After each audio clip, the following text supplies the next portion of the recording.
a glittering mansion, a night of luxury and betrayal. When a pregnant wife walks into her own home, expecting love, her millionaire husband slaps her across the face in front of cameras, guests, and his pregnant mistress. Then, in front of everyone, he declares he's choosing the mistress and throws his wife out into the rain. That humiliation should have broken her, but it didn't. 1 year later, she returns, calm and unshakable, carrying ironclad evidence that will destroy him and expose every secret behind his empire. What follows is a storm of betrayal, revenge, and justice sharper than glass. Trust me, you won't see the ending coming until we dive in. Tell us what time you're listening and where you're tuning in from. Drop a comment below. We'd love to hear from you. The chandeliers above the marble hall shimmered like frozen fire. Every surface gleamed with gold and glass, and the hum of conversation mixed with the soft rhythm of violins. Waiters moved carefully between tables carrying champagne, their steps rehearsed and precise. In the center of the room, a banner read, "Celebrating New Beginnings." Guests smiled, unaware that the evening was about to fracture into something unforgettable. Amelia arrived at the top of the grand staircase, her hand resting gently on her 7-month belly. She had dressed carefully that night, in a soft blue gown that shimmered under the lights. Someone had sent a message that her husband wanted her to attend, that it was important, that it concerned family. The invitation had felt cold and strange, but she had come. The moment she appeared, the crowd began to whisper. Faces turned toward her. Damien Cross, standing near the grand piano, froze for a heartbeat before forcing a smile. The millionaire looked immaculate in his tailored suit, a symbol of success and authority. His jaw tightened as Amelia descended the steps. Behind him, Cassandra stood close, one hand resting on her own visible pregnancy, her lips curved in a knowing smile. The air thickened. The music faltered, then stopped entirely when Damien raised his hand. The silence that followed was so complete that Amelia could hear her own heartbeat echoing inside her chest. She stopped a few steps from him, confused by the tension around her. "You asked me to come," she said softly, her voice trembling but polite. Damien's eyes were unreadable. The crowd sensed the shift before it happened. He stepped forward, his expression sharp with anger and something colder. Without warning, his hand struck across her face. The sound cracked through the hall like glass breaking. Gasps erupted from the guests. The champagne glasses in a waiter's hand slipped and shattered on the floor. Amelia stumbled backward, clutching her cheek. The pain spread like fire, then faded into numb disbelief. Her free hand instinctively moved to protect her stomach. The room blurred. She looked up at him, searching for any trace of reason or regret. None appeared. Damien's voice came low but clear, amplified by the stillness around them. He declared that he was finished living a lie, that he was choosing the woman who carried his real child. The words sliced through the silence. A ripple of shock passed through the guests like a wave. For a long second, no one breathed. Cassandra stepped forward beside him, her red gown shimmering like blood under the chandeliers. She rested her palm on her belly and smiled as if she had just been crowned. The photographers, too stunned to lower their cameras, kept shooting. Flashes lit the scene like lightning. Amelia's vision swam in white bursts of light. The sting on her skin mixed with humiliation so deep it felt physical. She tasted salt and realized she had started to cry. She tried to speak, but her voice collapsed before it reached her lips. The air in the hall felt heavy, pressing against her chest. Damien turned away from her, lifting a glass from the nearest table. He toasted to truth and new beginnings, pretending she was no longer standing there. Laughter rose nervously from a few corners, people too afraid or too obedient to challenge him. Others stared, frozen, unsure if this was madness or performance. The violinist, still holding his bow midair, had tears in his eyes. Amelia blinked hard, forcing her body to stay upright. Every instinct told her to run, but pride anchored her feet. Her fingers gripped the edge of a table to steady herself. The floor beneath her seemed to shift. Someone whispered her name. Someone else muttered that she should leave before it got worse. The murmur spread like static. She turned her face slightly, so the bruise on her cheek caught the light, and for a moment the crowd saw what she was. Not a woman defeated, but a woman stunned into silence. Damien's expression remained composed, though his pulse throbbed visibly at his temple. Power had always protected him, and he believed it would again. He thought the headlines tomorrow would praise his honesty, call him courageous for following his heart. Cassandra leaned against him, her chin lifted high, radiating triumph. Her hand brushed against his arm in a gesture meant to mark territory, not comfort. Together, they looked like the winners of a cruel game. The sound of Amelia's shallow breathing filled the quiet between camera clicks. She could feel hundreds of eyes pressing down on her, judging, pitying, or pretending not to see.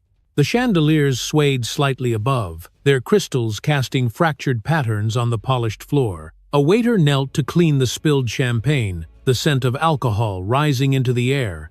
The sharpness of it mixed with perfume and tension until the entire hall smelled of something sour.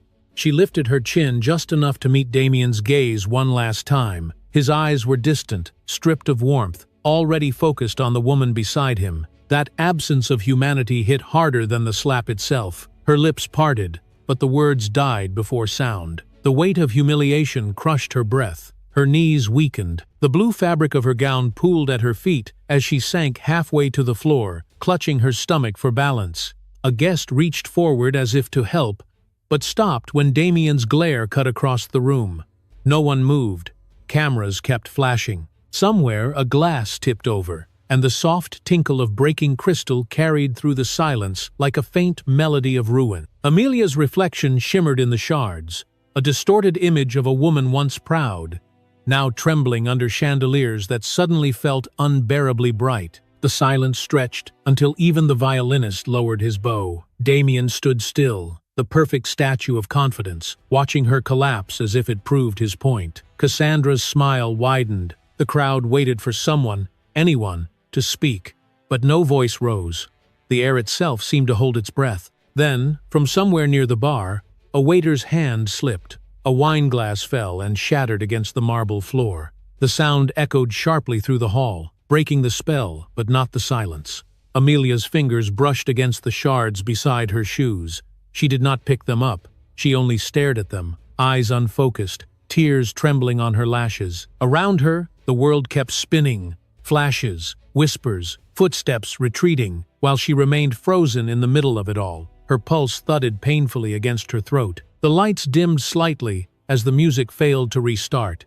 For a moment, even the cameras seemed to hesitate. Then Damien turned back toward the reporters, his mouth curling into the faintest smile. He straightened his cuffs, completely unbothered by the chaos he had created. The red light of a nearby camera blinked steadily, recording every second. Amelia lifted her head just enough to see that small, merciless light reflecting in his eyes. It glowed like proof of everything broken between them. The crowd fell into absolute stillness. And in that silence, heavy and endless, the last sound was the echo of the glass still rolling across the marble floor, stopping near her trembling hand. The storm began the same night the video spread. Within hours, the clip of Damien Cross striking his pregnant wife at the gala filled every screen. News anchors repeated the sound of the slap again and again, slowing it down, replaying the frozen image of Amelia's stunned face. Hashtags multiplied. Talk show hosts debated whether she had provoked him. Strangers traded opinions as if it were a sport. The mansion lights burned through the rain while her name turned into a headline: "The fallen wife of a millionaire." By midnight, the servants had been ordered to remove her things. A security guard stood by the door, silent, rain dripping from his cap. Damien's assistant handed her a small duffel bag already packed, as if they had prepared for this moment days ago. Inside were only a few clothes, her phone, and her prenatal vitamins. She wanted to ask for the baby's ultrasound photo, but the words stuck in her throat. Cassandra's laughter echoed faintly from upstairs. Amelia stepped outside. The cold hit her skin like punishment. The driveway glistened with rain. The mansion behind her glowed in gold light, its windows filled with shadows moving to music. Somewhere in there, Damien was probably giving another toast, pretending that everything was under control. He had told the press earlier that evening that it was a private matter.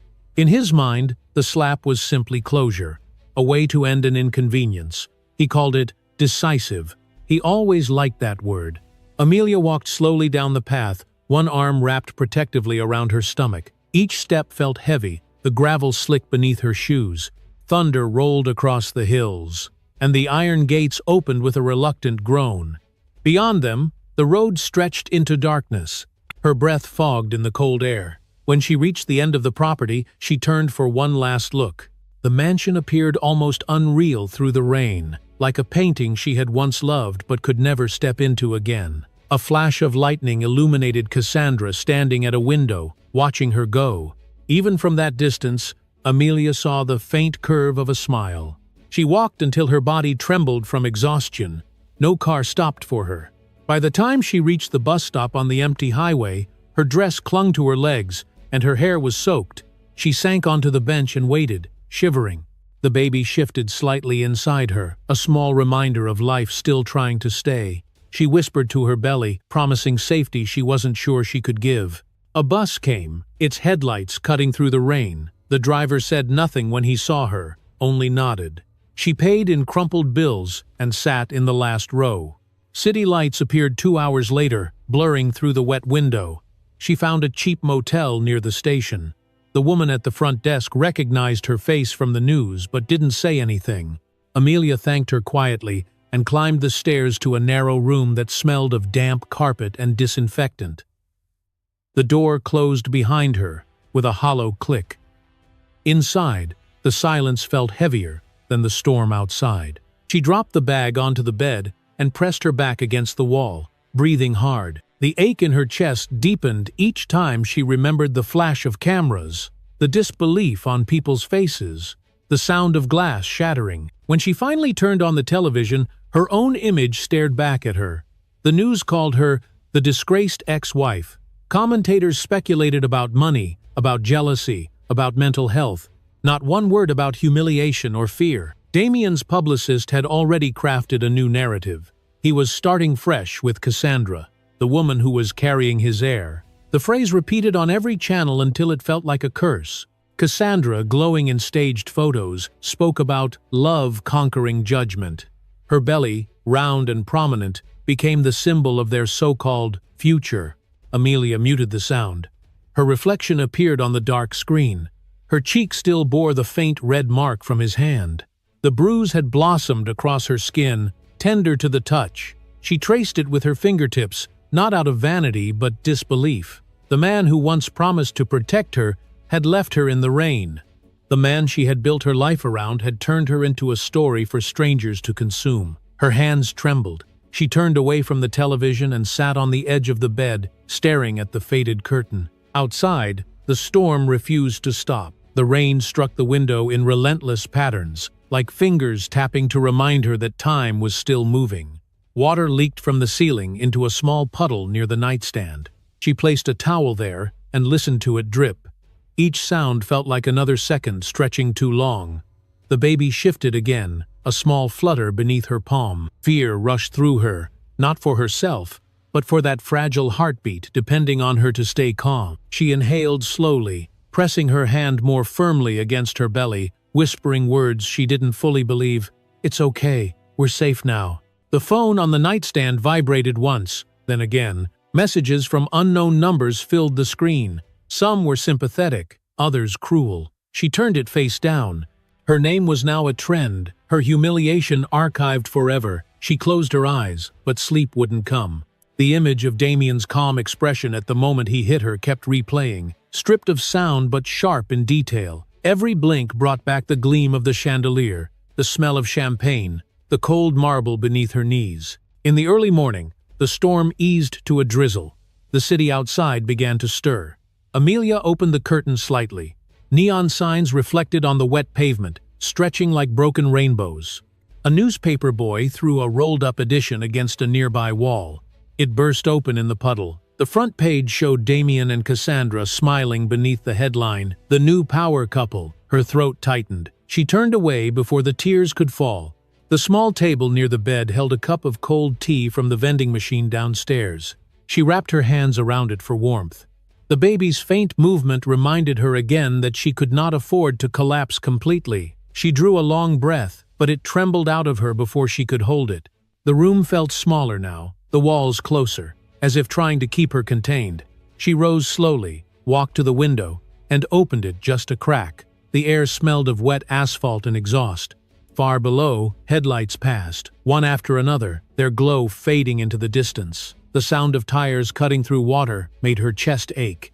She rested her forehead against the cool glass, eyes following the line of light until it vanished into darkness. Her hand slid from the window to her stomach, fingers trembling, her lips moved, barely a whisper, carried away by the fading rain.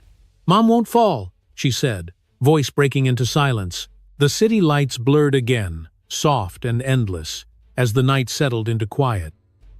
Morning light poured through the blinds of a television studio, painting the white floor with stripes of gold. Damian Cross sat in a tailored gray suit, posture straight, expression calm. The interviewer smiled at him with professional warmth, her voice smooth and practiced. "Mr. Cross," she said, "there has been a great deal of public reaction to the incident last week. What would you like to say to the world tonight?" Cameras focused on him, red lights glowing. Damian adjusted his cufflinks before he spoke. "I believe," he began slowly, "that sometimes in life we must make painful decisions for the greater good. My marriage ended because we were no longer compatible.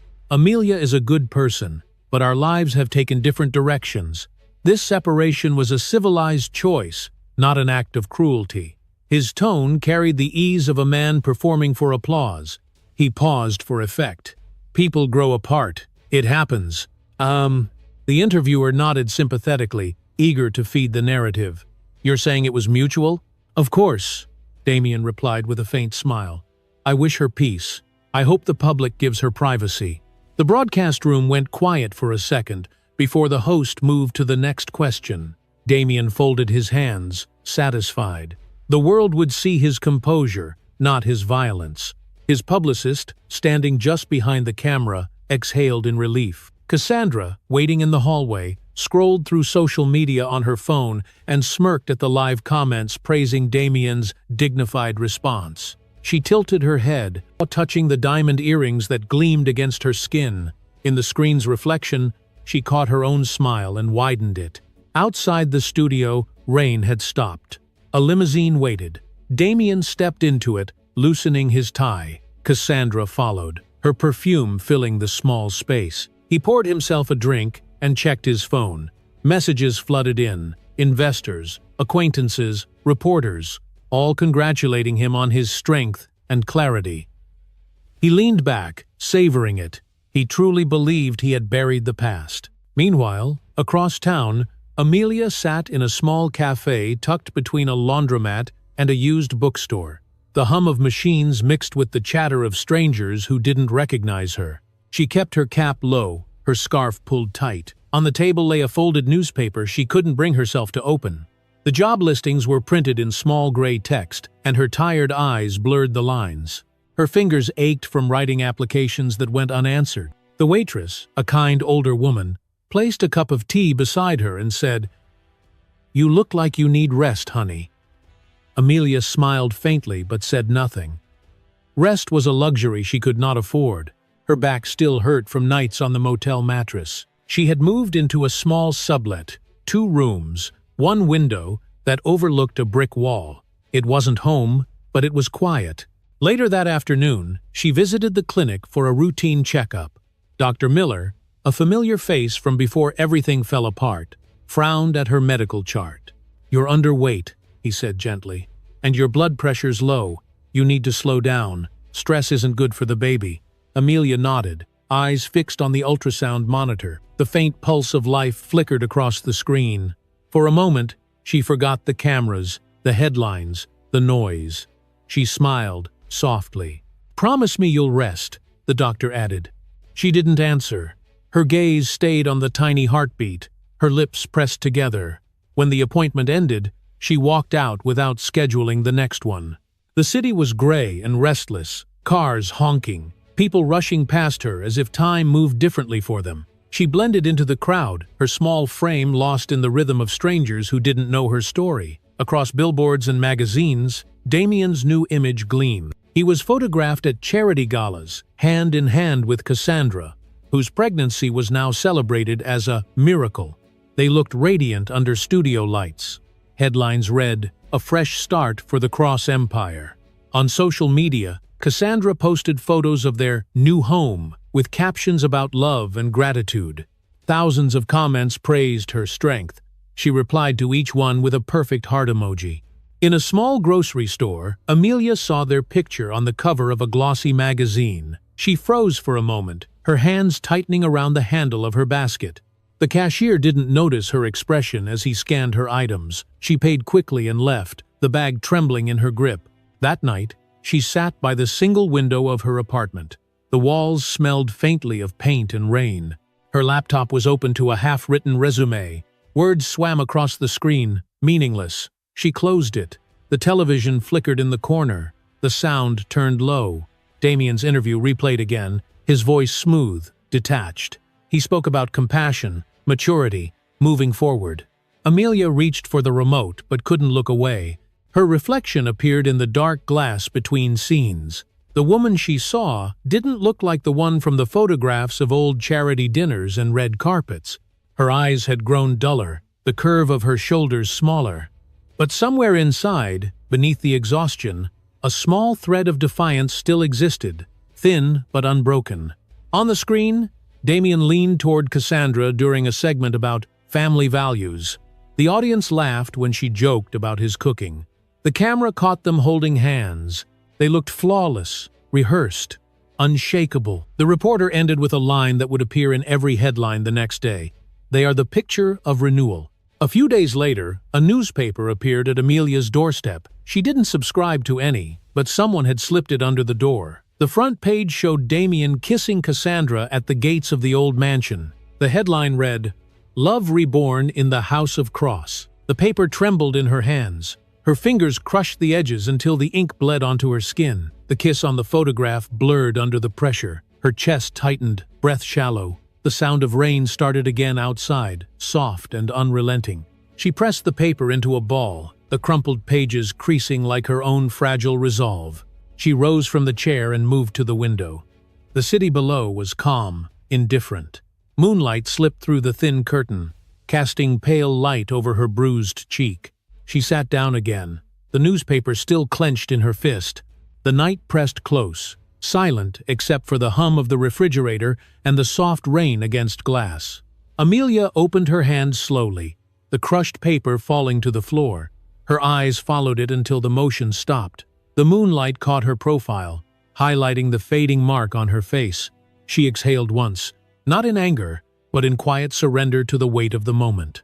Outside, the rain thickened again, whispering against the window pane, filling the small apartment with a sound that felt like waiting.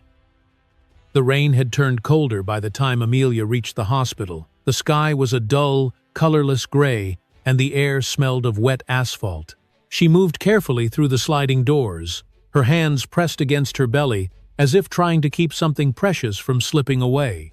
The receptionist glanced up, recognized her face from old news stories, and quickly looked down again. "Emergency?" she asked quietly. Amelia nodded. Her voice no longer carried sound. They took her to a narrow room with walls the color of fading paper. The fluorescent light above flickered. Machines were rolled in beside her bed, their wires forming a tangle of colorless vines. The nurse adjusted the monitor and attached the sensors. The rhythmic sound of the fetal heartbeat began, faint but steady, a fragile echo of life. Amelia stared at the screen as though she could will it to grow stronger. Her breath came shallow, and her fingers clenched the sheet. Hours passed. The storm outside rattled the windows. Nurses came and went, adjusting drips, checking numbers, whispering. One of them offered to call someone for her, but she shook her head. There was no one to call. Her phone lay in her bag, turned off since that night. The nurse touched her arm gently, then left. The door clicked shut. The room fell into a hum of machines and rain. Amelia lay still, her mind floating somewhere between pain and disbelief. She tried to focus on the rhythm of the heartbeat, counting each pulse as though numbers could hold time in place. Every few minutes, the monitor beeped unevenly, and her chest tightened in fear.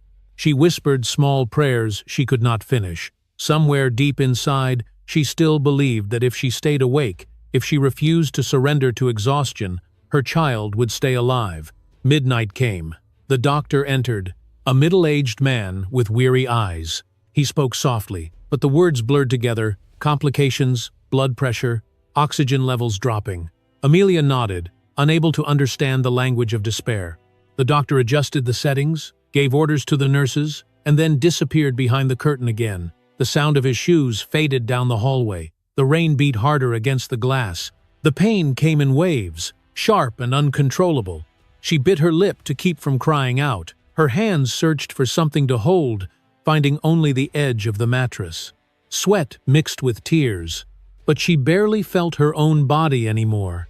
In the middle of the pain, she remembered the photograph of Damien kissing Cassandra that she had crumpled days before. She wondered if he was awake now, somewhere far away, sleeping peacefully beside another woman while she fought to keep their child alive. The thought came without anger, only a hollow ache that no longer reached her heart. The monitor's beeping slowed.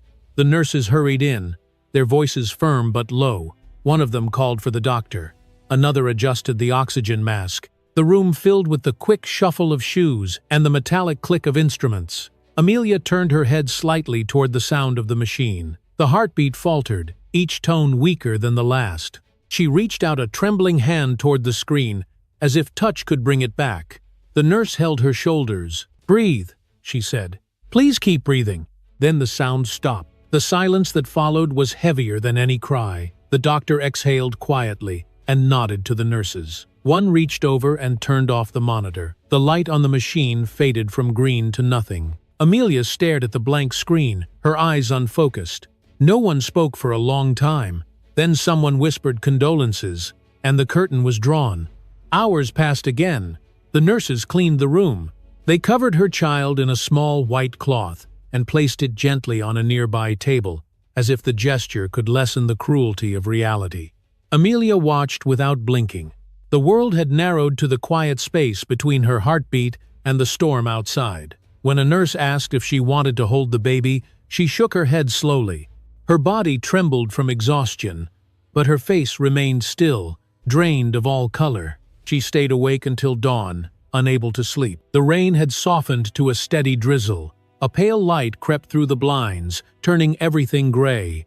The nurses changed shifts. One of them placed a plastic bracelet on the table, the tiny newborn band that was never used. It read Baby Cross in neat black letters. Amelia stared at it for a long time, then turned her face to the window. The city outside looked blurred and far away. By morning, the doctor came back with a clipboard. His expression was polite but distant. "You'll be discharged soon," he said. "Someone will come with the paperwork." His words floated above her like faint echoes. She nodded once. When he left, she tried to sit up, but the movement sent pain through her abdomen. She waited until it eased, then reached for the glass of water beside her bed. Her hand shook so much that the water spilled onto the sheet. Later, a young nurse entered holding several documents. "We just need your signature for the release," she said gently. "And, Mrs. Cross, there's an issue with the billing. The insurance attached to your file has been cancelled." Amelia's lips parted, but no words came. The nurse hesitated. "I'm sorry. You might need to handle the payment directly." She nodded again, her eyes dry. She already understood. Damien had cut everything, every form of support, every trace of obligation. She took the pen, her fingers stiff and cold. The ink bled slightly as she wrote her name. Each letter felt heavier than the last. When she finished, the nurse thanked her and left the room quietly. Amelia placed the pen down beside the unused baby bracelet. For a long time, she stared at both objects, one representing duty, the other loss. Then she slid the bracelet closer to the edge of the table and left it there. She rose slowly, her legs unsteady, and walked toward the small wardrobe. Her bag hung from the chair, still half-packed. She zipped it, her movements automatic. Before leaving, she turned once more toward the bed. The sheets were freshly folded, the space beside the pillow empty. Only the faint impression of her head remained. She looked around as if trying to memorize the silence, then stepped out into the corridor. The hallway smelled of antiseptic and rain. A window at the end showed a slice of the gray morning sky. Her steps echoed softly. No one stopped her. She reached the exit doors, and the sound of rain grew louder, washing against the pavement outside. She paused, her hand resting on the glass. The world beyond the hospital shimmered with puddles and passing cars. As she pushed the door open, the wind carried the scent of rain onto her face. Behind her, the nurses began cleaning the room she had left, the small bracelet still on the table, catching a glint of pale light. Amelia's fingers tightened on the strap of her bag. Her eyes stayed fixed on the horizon. The rain fell steadily, patient and endless, filling the silence that followed her out the door. The year passed quietly, like a tide withdrawing from the shore. Time did not heal Amelia, but it hardened her. After leaving the hospital, she took a job arranged by a doctor who had pitied her silence. It was at a small foundation supported by an international charity that funded programs for women who had lost children. Her first weeks were filled with routine, sorting files, translating reports, answering phone calls. She rarely spoke, but she listened to everything. Numbers, names, schedules. She absorbed them the way a dry sponge drinks water. Her diligence caught attention. Within months, the director trusted her with budgets and correspondence. She handled every document with precision. Her English and French were fluent, her handwriting careful. When a senior investor from Europe visited the foundation, he noticed her composure. He told her she reminded him of someone who had already been through the worst and could now only rise. A few weeks later, the organization recommended her for a position at a private investment group expanding into humanitarian real estate. Its name was A. Ward Holdings. She used her maiden name for the application. No one recognized the woman once humiliated under chandeliers. To them, she was new. For a year, she worked quietly under that name. She learned the rhythms of finance, the language of mergers and contracts. She studied at night, took certification courses, listened to conference calls, where men argued about numbers like soldiers in war. She spoke little, but when she did, her voice carried weight. The firm saw in her a rare steadiness. When the board decided to expand its North American portfolio, she was appointed as regional representative. It was an unexpected honor, but she accepted without hesitation. Her first assignment would be in New York, where the company had invested heavily in a project called the Aurora Tower. On a pale morning in March, Amelia stood in front of her apartment mirror. The woman who stared back was almost unrecognizable. Her face was thinner, her eyes clearer, her expression composed. She adjusted the collar of her white suit, tied her hair into a smooth knot, and whispered the words she had practiced for months.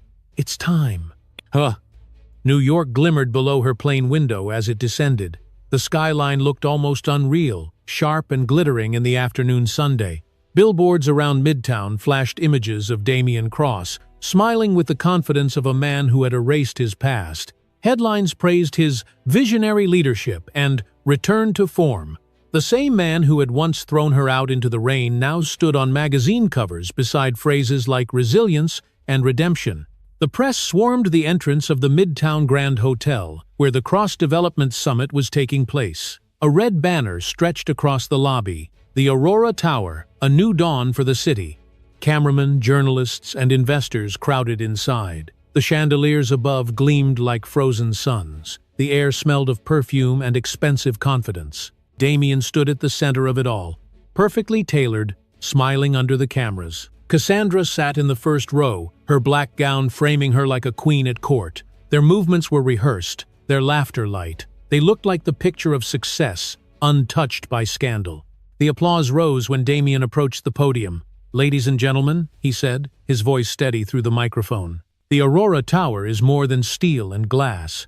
It is a symbol of rebirth, of trust restored." His words carried the practiced charm that had once seduced entire rooms. The crowd listened, hanging on every syllable. Behind him, the giant screen showed digital renderings of a shining skyscraper rising into blue sky. He gestured toward a table stacked with folders. "Tonight, we also welcome our new international investors who have helped turn this dream into reality." The doors at the back of the hall opened with a slow, deliberate sound. Heads turned. A woman entered, her white suit catching the light. She walked forward, calm and unhurried. The rhythmic sound of her heels echoed against marble, slicing through applause. No one spoke. Damian looked up from the podium, his smile freezing for half a second before he found it again. She approached the stage. "Good evening," she said, her tone measured. I'm Amelia Ward, representing A. Ward Holdings, principal investors of the Aurora Project. The silence that followed was absolute. Reporters looked at one another, unsure if they had heard correctly. Damien blinked once, twice. The name landed like a stone in his chest. Cassandra shifted in her seat, eyes narrowing. Amelia placed a sleek leather case on the table beside him. She opened it with calm precision and withdrew a stack of signed documents. The lights above reflected on the polished surface, illuminating the name of her company. "We appreciate the opportunity to work with Cross Development," she continued evenly. "Our firm values transparency and sustainability. We believe what rises must be built on truth." "Yeah, too." Cameras clicked rapidly now. Damien forced a smile. "Of course," he said softly, his voice cracking just enough for her to hear. "We are honored to have you here." She nodded once and extended her hand. He hesitated before taking it. Her handshake was cool, almost weightless, but it sent a shock through him. He remembered another moment, another hall filled with lights, another crowd watching him strike her. He quickly looked away. Reporters began calling questions. "Ward, can you tell us more about A. Ward Holdings?" "A global consortium," she replied. "We specialize in rebuilding projects that have faced public skepticism. Our focus is integrity." Her eyes lifted to meet Damien's. "We ensure that no foundation stands on deceit." The words hung in the air. Damien tried to laugh, but it came out thin. Cassandra's nails dug into her palm. The photographer nearest to them snapped a close-up, catching Amelia's face half in shadow, half in light. She gathered the documents into a neat stack and slid them across the table. "These are the finalized partnership terms," she said. "Please review them with your legal team." Her voice remained calm, each word perfectly enunciated. Damien glanced down. His eyes caught the signature on the last page. Amelia Ward Cross. The ink glistened under the spotlight. His hand tightened on the paper. His throat felt dry. The applause that began somewhere in the back of the hall sounded distant, distorted, like waves under glass. He looked up, but she had already stepped back from the podium. The cameras followed her, the white of her suit glowing against the dark suits surrounding her. The same woman he had thrown away now stood untouchable in front of his empire. She nodded once to the host and turned toward the exit. Each step echoed softly, deliberate, final. The crowd parted to let her through. Damien watched her go, his expression unreadable. When the doors closed behind her, the room exhaled. The photographers lowered their cameras. Damien remained still, his gaze locked on the table. The signature shimmered under the bright lights. A. Ward Holdings. The initials pressed into his mind like a scar. The applause died out. A heavy stillness settled over the hall. Damien stood alone on the stage, the sound of his own heartbeat filling the space between flashes of light. The cameras clicked one last time, and then everything went quiet. 3 days after the press conference, the city still hummed with talk of the mysterious investor who had appeared in white and vanished before the cameras.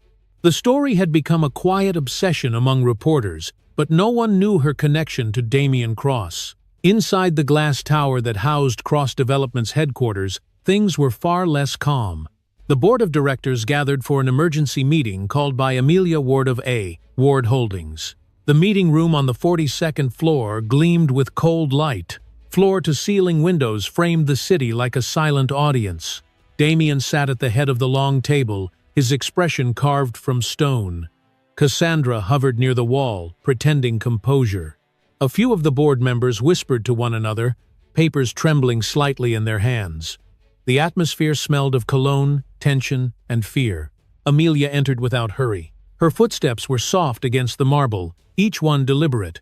She carried the same leather case she had used at the conference, its metal clasps glinting under the recessed lights. She placed it on the table before anyone spoke. "Thank you for coming," she said, her voice even.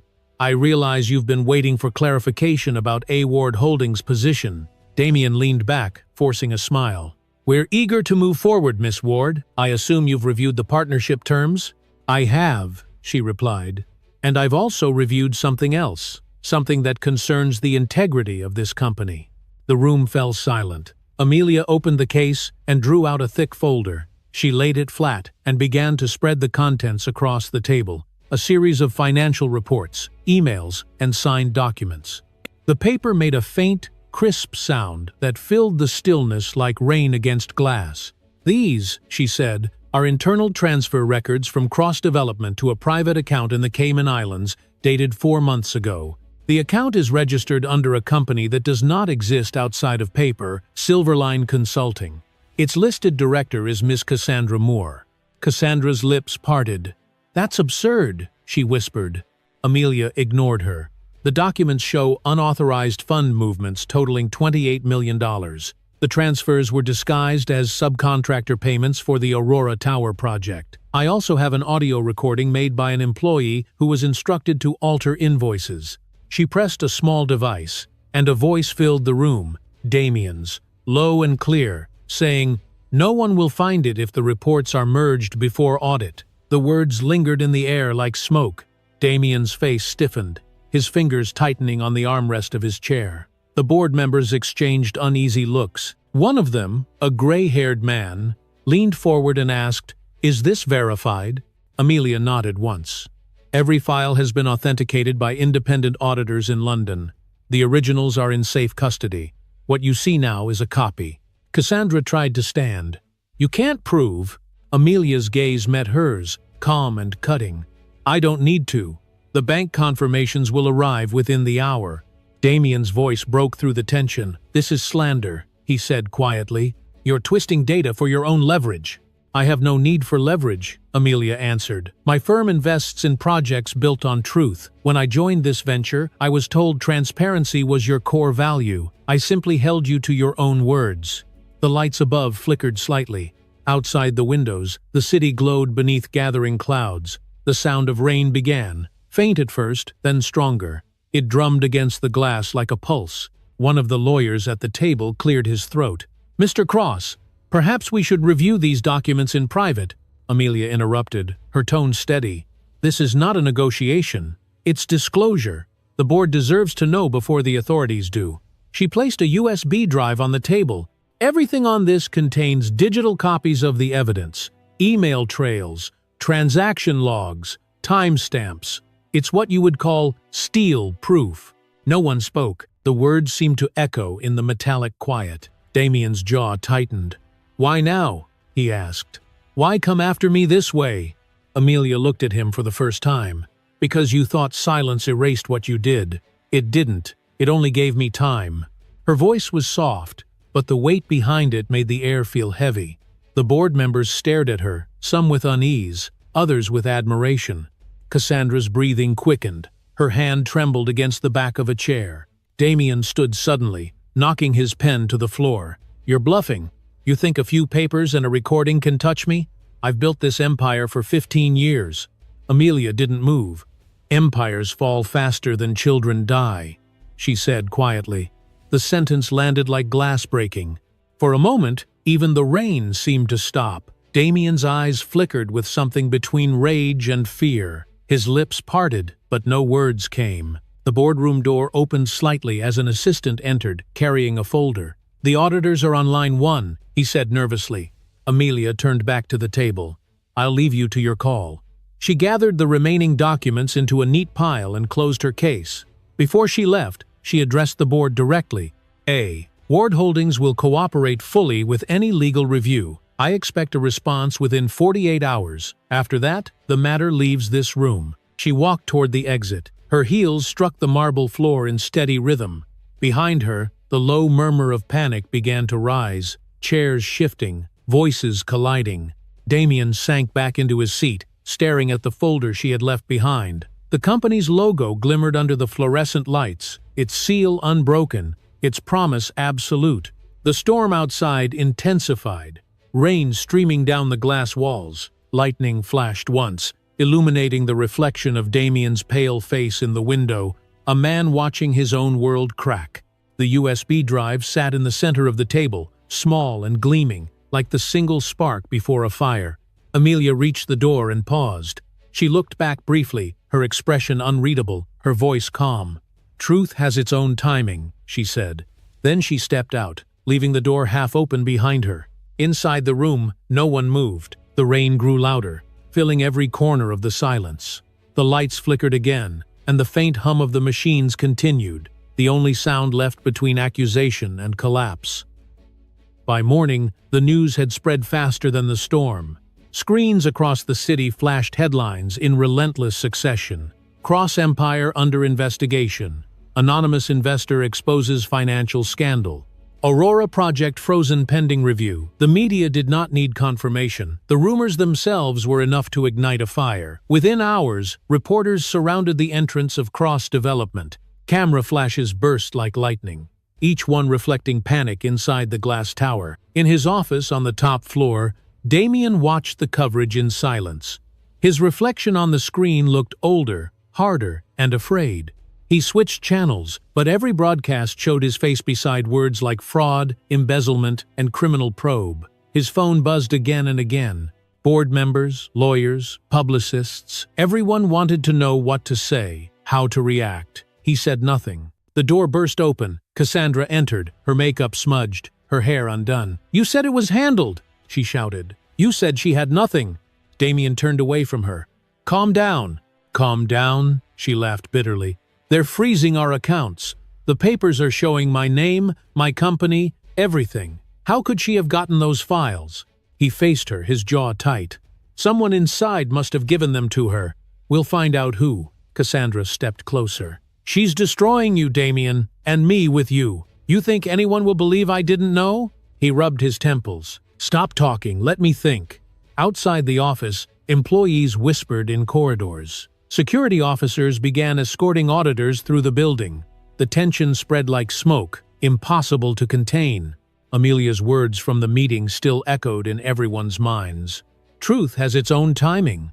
It seemed that time had arrived. Downstairs, the main lobby turned into chaos. Reporters pushed against the glass doors, shouting questions. "Mr. Cross, are the allegations true? Who is Amelia Ward? Did you falsify financial records?" Guards struggled to keep the press outside. Some employees slipped out through side exits, heads lowered, afraid of being filmed. Damien's assistant entered the office trembling. "Sir, the auditors from the finance ministry are here. They've brought subpoenas." He didn't move. "Tell them to wait. They said it's urgent." Cassandra gripped his arm. "If you don't face them now, it'll look like guilt." "What?" Damien snapped. "It already looks like guilt." The assistant flinched and left.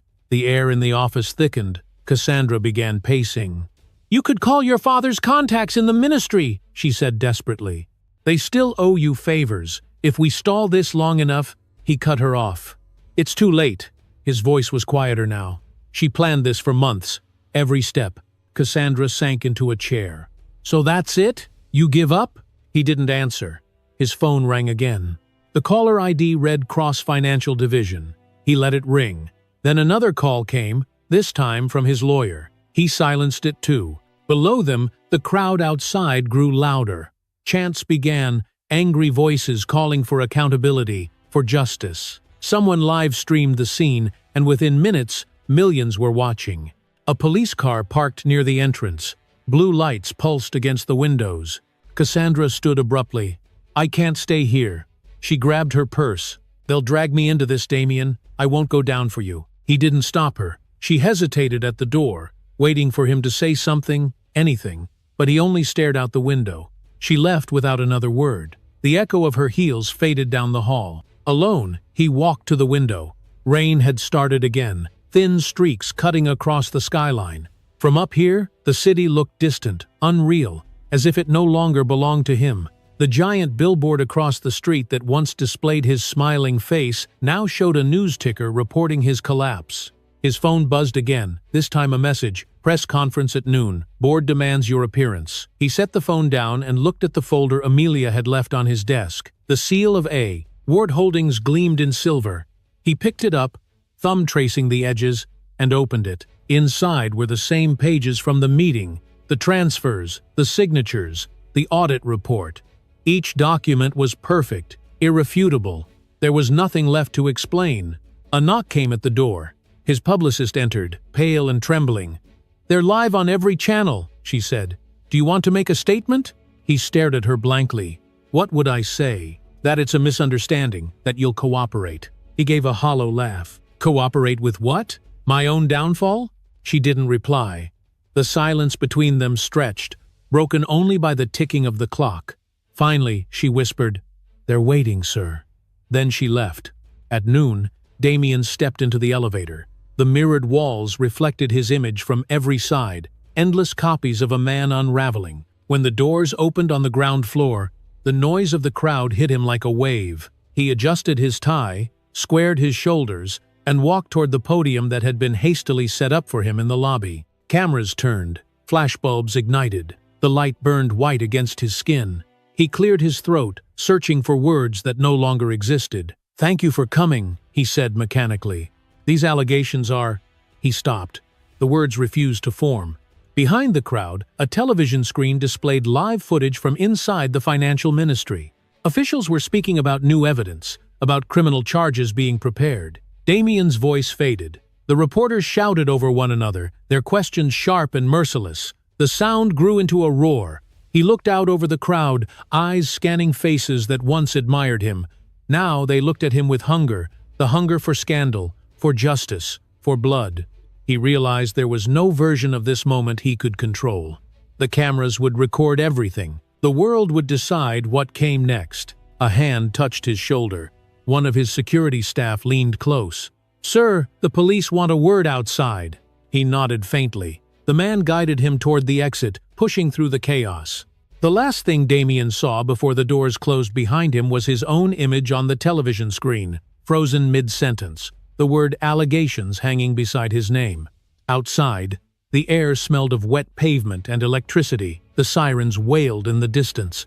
Across the street, the billboard flickered, its image shifting from his old advertisement to a news banner that read, "Cross Development Under Criminal Review." For a long moment, he stood still beneath the flashing lights, rain dripping from his hair. The crowd kept shouting his name, some in anger, some in disbelief. Inside the building, the folder from A. Ward Holdings remained on his desk. The pages slightly curled from humidity. The silver seal caught the light from the storm outside, gleaming faintly as thunder rolled over the city. The sound lingered, deep and unending, as if the sky itself had joined the chorus of collapse. Then came silence, the heavy, waiting kind that arrives just before everything changes. The courthouse was a tall gray monolith against the morning sky, its steps slick with last night's rain. Reporters crowded the entrance, microphones raised, cameras flashing in bursts of white. The story had become national now, its weight too large to contain in headlines. Damien Cross, once celebrated as a visionary, was to stand before the court for financial fraud, falsifying reports, and obstruction of justice. Every window of the courthouse reflected a world waiting to see him fall. Inside, the corridors smelled faintly of paper and disinfectant. The echo of footsteps bounced off marble walls. Amelia arrived quietly, wearing a dark suit and no jewelry, her face calm, her hair pinned neatly behind her. She walked beside her attorney, a composed woman in her 40s named Sarah Chen, who carried the case files. They said nothing. The sound of heels striking stone filled the silence. In the courtroom, rows of spectators sat behind wooden barriers. Some were journalists, some victims of Cross Development's failed projects, some merely curious. The hum of conversation stopped when the bailiff called the session to order. Damien entered from the side door, escorted by 2 officers. His expression was hollow. The cameras captured every angle of him, the slight slump of his shoulders, the faint gray at his temples, the way his eyes avoided the gallery. Amelia did not look away when he entered. Her gaze met his once, steady and unreadable. There was no anger there anymore, only clarity. She took her seat at the front, behind the prosecution table, her hands folded on her lap. Sarah leaned in and whispered, "You're certain you want to be here for every hearing?" Amelia nodded. "I need to hear it all." The judge entered, an older man with a measured presence. "Court is now in session," he said. The murmurs ceased, papers shuffled, pens clicked, and the rhythm of justice began. The prosecutor, a young man with sharp diction, stood and addressed the room. "Your Honor, we present evidence that Mr. Cross knowingly diverted investor funds from the Aurora Tower project into private accounts. The amount in question exceeds $28 million. We will also show that Mr. Cross and his associate, Miss Cassandra Moore, falsified financial statements to mislead auditors." A collective intake of breath rippled through the spectators. Damien stared at the desk before him, jaw tight. His lawyer rose, smoothing his suit. "My client maintains his innocence. The alleged evidence was obtained through an illegal breach of confidentiality." The judge raised an eyebrow. "We will determine admissibility after review. Proceed." The prosecutor nodded to an assistant, who wheeled in a cart stacked with folders and a small projector. On the screen appeared copies of emails, wire transfers, and signatures. Each document bore the unmistakable cross-development letterhead. Then came the recording, Damien's own voice instructing staff to merge the files before audit. The sound echoed through the courtroom, slow and deliberate. Damien's face drained of color. He shot a glance toward his lawyer, who scribbled frantic notes. Cassandra, seated behind him, covered her mouth, her mascara streaking faintly. The prosecutor turned toward the witness stand. "We call Miss Amelia Ward to testify." "Ewan." The room shifted, cameras tilted toward her. Amelia stood, her movements composed but deliberate, and made her way to the stand. She placed one hand on the Bible and swore to tell the truth. "Miss Ward," the prosecutor began, "you represent A. Ward Holdings, correct?" "Yes." "Can you explain your role in uncovering this evidence?" Her voice was steady. "Our firm reviewed Cross Development's financial structure as part of the partnership agreement. During due diligence, I noticed irregularities in account transfers. Further investigation confirmed they were not authorized by the board." The prosecutor nodded. "Did you personally deliver these findings to the authorities?" "I did," she said, "because the public had the right to know the truth." Her words hung in the air, calm but piercing. The courtroom remained utterly still. Even the judge looked at her for a long moment before continuing. The defense lawyer rose.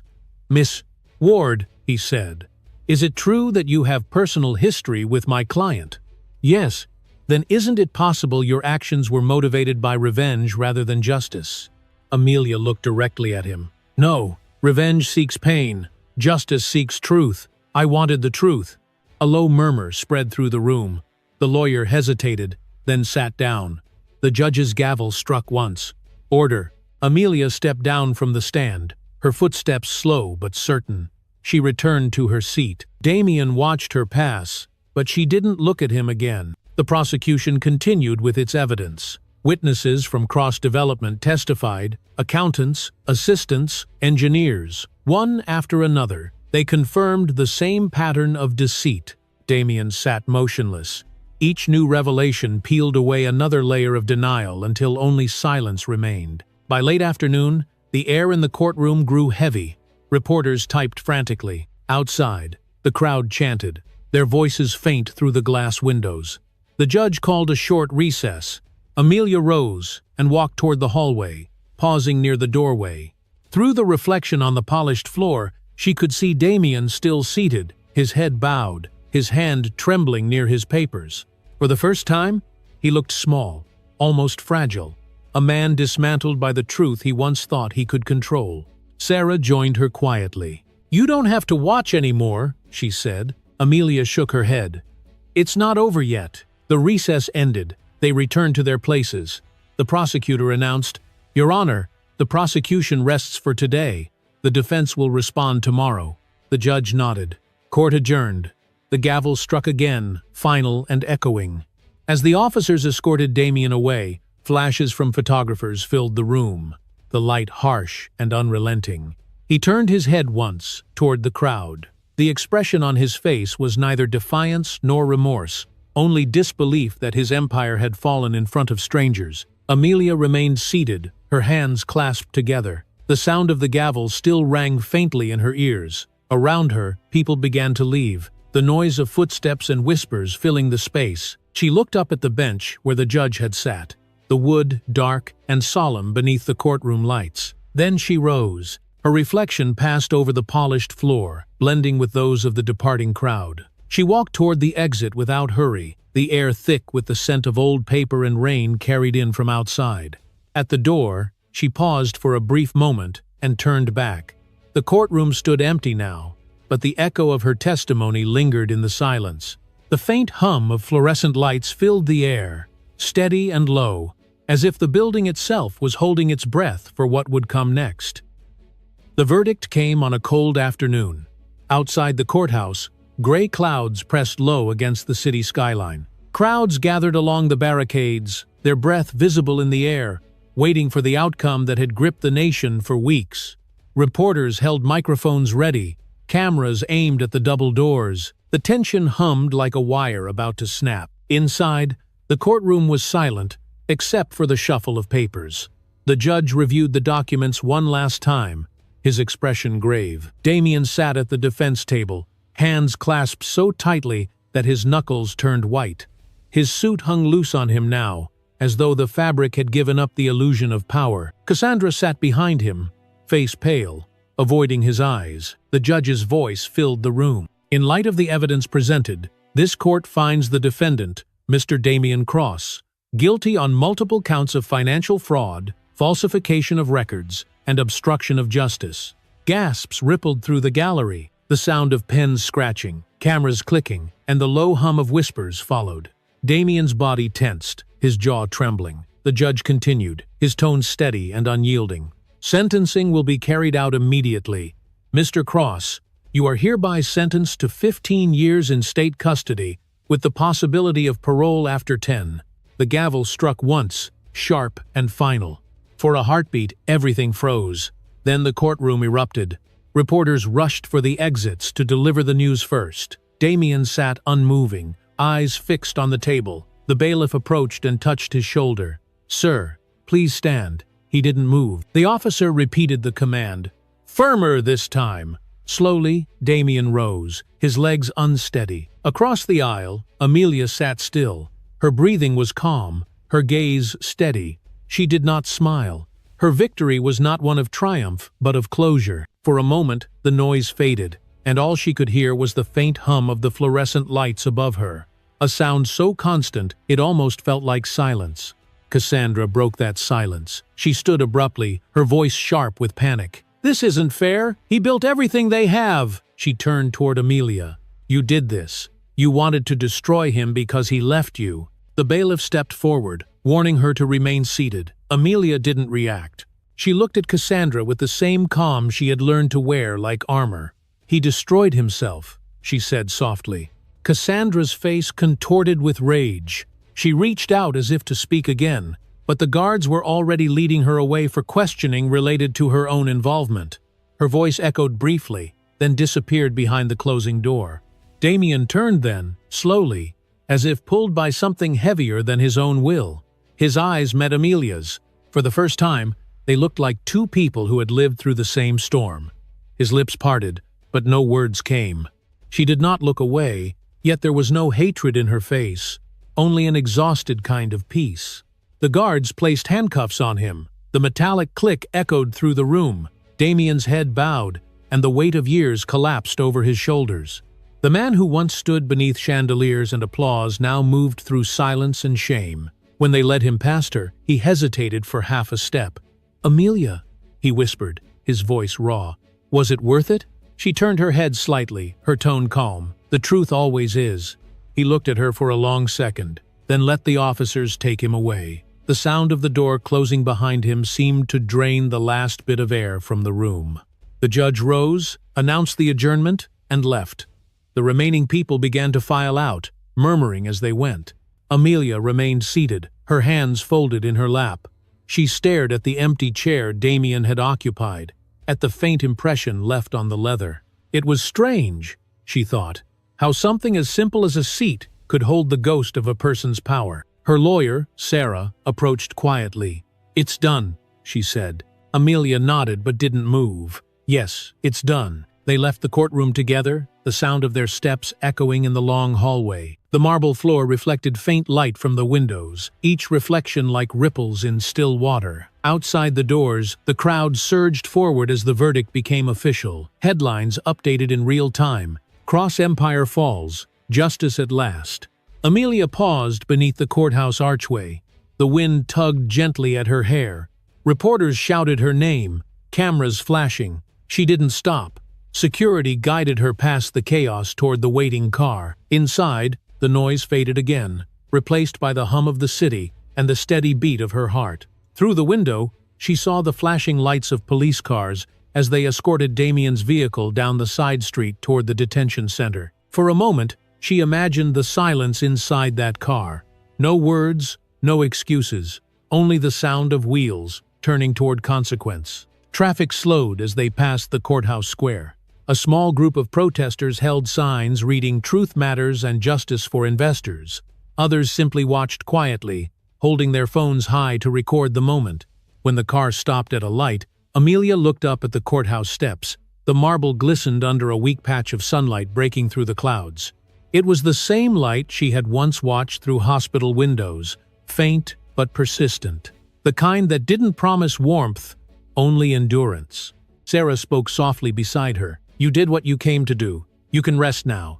Amelia shook her head lightly. "Not yet. Rest isn't what this was for." The car turned down another street, leaving the noise behind. The city blurred outside, towers of glass and steel shimmering in the pale light.